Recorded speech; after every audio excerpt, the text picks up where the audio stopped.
Hello বন্ধুরা, আমার home cooking চ্যানেলে আপনাদের সকলকে স্বাগতম। আজকের রেসিপি আলু ভুজিয়া।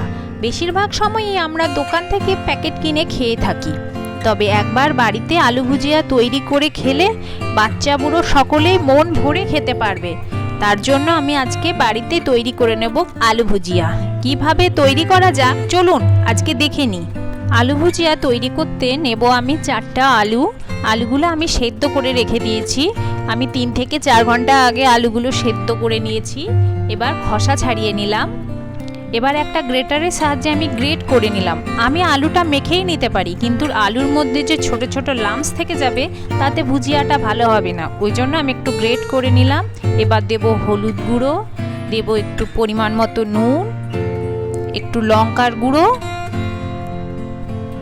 একটু চাট মশলা, আরও অনেক কিছুই মশলা দেয়া যেতে পারে, তবে আমি আর কিছু দিইনি। এবার দেব পরিমাণ মতো বেসন।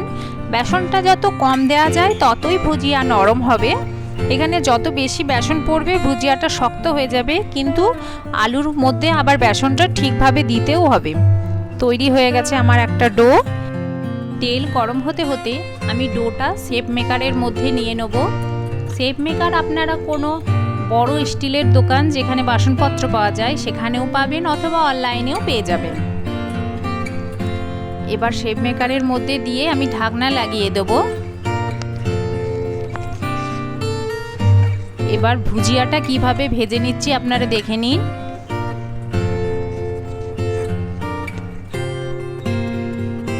আমি একটু একটু করে দেব। গ্যাসের ফ্লেমটা একদম কম থাকবে।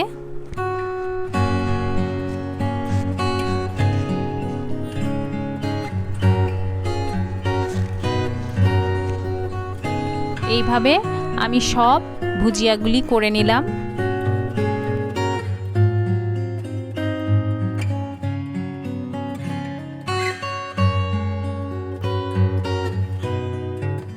ভুজিয়া আমার রেডি।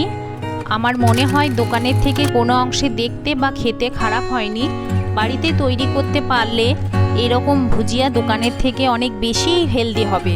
এরকম নিত্য নতুন রান্না পেতে হলে আমার চ্যানেলটি প্লিজ লাইক করবেন, সাবস্ক্রাইব করবেন।